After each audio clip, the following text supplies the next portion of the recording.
Of all the places in America, the university is supposed to be the hotbed of open discussion. You debate your ideas, listen to see whose argument is best, and we learn from that open debate. But now, students on many campuses are taught that some words and ideas are just beyond the pale. They do not deserve to be heard. Also, now students are told, don't even use phrases like, "that's so gay," or "man up." That's supposed to be offensive to gays and women. Now, these campaigns mean well. They're meant to discourage attitudes that have been used to marginalize people, and it's good to open students' eyes about that. But speech codes meant to protect people give the power of censorship to whomever is most easily and quickly offended, and that gives everyone this perverse incentive to be offended, to become more sensitive. If being easily offended gives you power over other people, some people will get offended quickly. Catherine Timpf writes about this. She's a reporter for the website Campus Reform. Students now walk on eggshells? Definitely. Students are terrified. It's not just the typical things that you think of, oh, that's offensive. You guys is even very offensive. You're supposed to say men, women, and people that do not conform to those gender binaries. You can't say, hey, guys, want to get some pizza. You have to say, hey, men, women, and people who don't, not the same ring to it, really. But guys includes women. And do students laugh at this?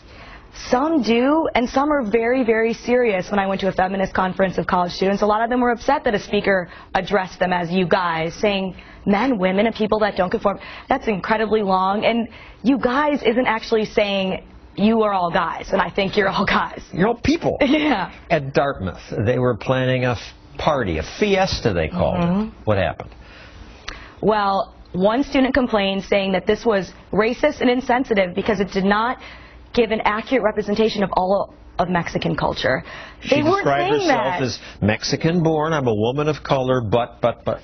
Right. The thing is, these students didn't say, hey, come to our cultural history museum. They said, come to our lawn, eat burritos and chips, and let's raise money for heart patients. Yeah, there was a charity event. They canceled it. Yes. Macalester College, the University Department of Multicultural Life tells students don't use the words derp, wuss, or you guys again. What's derp? It's something that you put on a meme. Maybe someone makes a funny face. It's like duh or stupid. And they said to replace that with cognitive learning disability, which is much more offensive. They said don't say crazy, say person with a mental health condition. Crazy is like a girl who texts too many times or an uncle who yells at the TV. They're not interchangeable. Duke, some students there, not the university at least, they have this campaign, don't use man up. Right, man up. I want to tell these kids, just so you know, you're not actually saying be more like a man. It's an idiom. It's an idiom. They need an idiom awareness campaign. But it's kind of saying be tougher like a man. We're going to have people walking around saying, hey, I heard you say that Tess was easy as pie. She's a baker. You're diminishing her work and she doesn't appreciate it. That's what's up next. So those are just campaigns, but students have been kicked off campus for saying the wrong thing. At Valdosta State University, a student was expelled because he criticized some environmental plan that the university president had. Exactly. You can't criticize, you can't say anything, and it's totally destroying this form of open ideas and free speech that a college is supposed to be so you can learn. What good is all this focus on diversity that these campuses have if you can't actually hear what anybody has to say for real? Now, we pick the worst examples. There have got to be universities where people feel pretty free, or is this everywhere?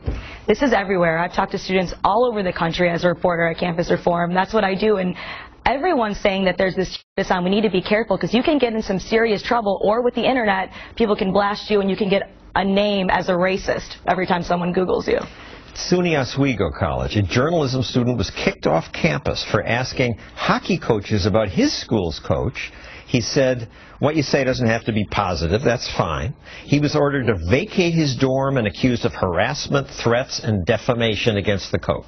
Because he was trying to facilitate this open communication that is going to become impossible.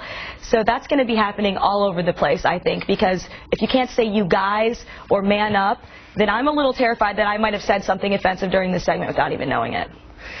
At the University of Central Florida, professors suspended for joking about tough exam questions. Am I on a killing spree or what? Again, he wasn't actually saying he was going to kill anybody.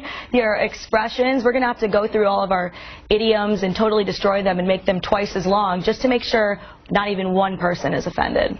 Thank you, Catherine. Keep watching out for this. Coming up, someone who likes to offend people. That's next.